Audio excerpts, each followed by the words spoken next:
લઈ જઈશું. મારે તમને એક સરસ વાર્તા કહેવી છે ઉપર લઈ જવાની વાત સાથે. એક શેઠ હતા, કોઈ દિવસ કથામાં ન જાય, ન વાર્તામાં જાય, ન કોઈ બીજા સત્સંગમાં જાય. એમના પત્ની બહુ વિનંતી કરે, તું ચાલ ને, તું ચાલ ને, તું ચાલ ને, પણ એ કંઈ આવે બાવે નહીં. પછી પત્નીએ કહ્યું કે આપણા ગામમાં કથા છે, એક 10 મિનિટ 15 મિનિટ પણ ચાલો.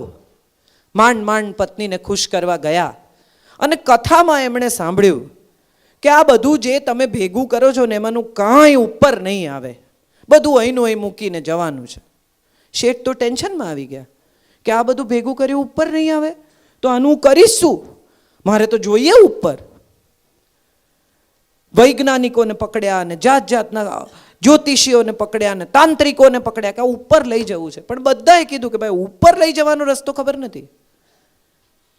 એક દિવસ શેઠના એક મિત્ર સાવ ગામડેથી બીજ ખરીદવા આવેલા ગરીબડા બિચારા, તે શેઠને ફોન કર્યો કે હું ગામમાં આવ્યો છું. તો શેઠે કીધું આવ આવ, ઘેર આવ જમવા.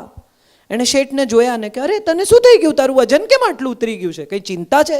તો કે બહુ મોટી ચિંતા છે, આ બધું મારે ઉપર લઈ જવું છે પણ મને કોઈ રસ્તો નથી બતાવતું. બધા કે છે ન લઈ જવાય. કે કોણે કીધું ન લઈ જવાય? લઈ જવાય. શું વાત કરે છે? તો કે હા 100% લઈ જવાય. શેઠ તો આશ્ચર્યચકિત કે અરે આટલા મોટા મોટા જ્ઞાની લોકો ના પાડે છે ને તું કહે છે કે લઈ જવાય? તો કે હા, હું તને રસ્તો બતાવું. કે બતાવ બતાવ, રસ્તો બતાવ. તો કે જો તું પૈસા પહેરી શકે છે? તો કે ના. તો કે એનું શું કરે?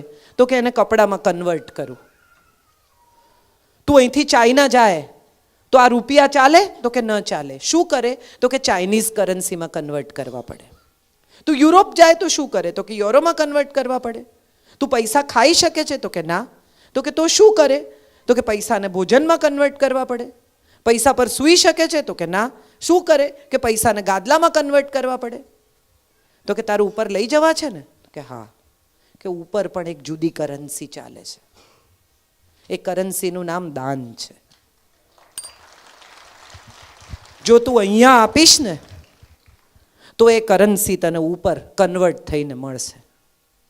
કોઈ વચન નથી.